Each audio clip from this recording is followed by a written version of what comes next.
Are you looking to sell your home?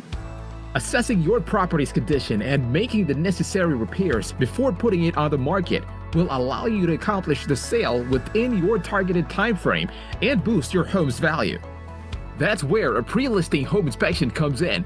Focus on the most important things first. We've listed a few areas that will concern potential buyers when reviewing the home inspection report. Plumbing. Fix the leaks. Plumbing problems can lead to water damage that will significantly impact the home's potential value. Address these areas quickly. Electrical systems. Are the electrical panel and circuit breaker configuration adequate for today's needs?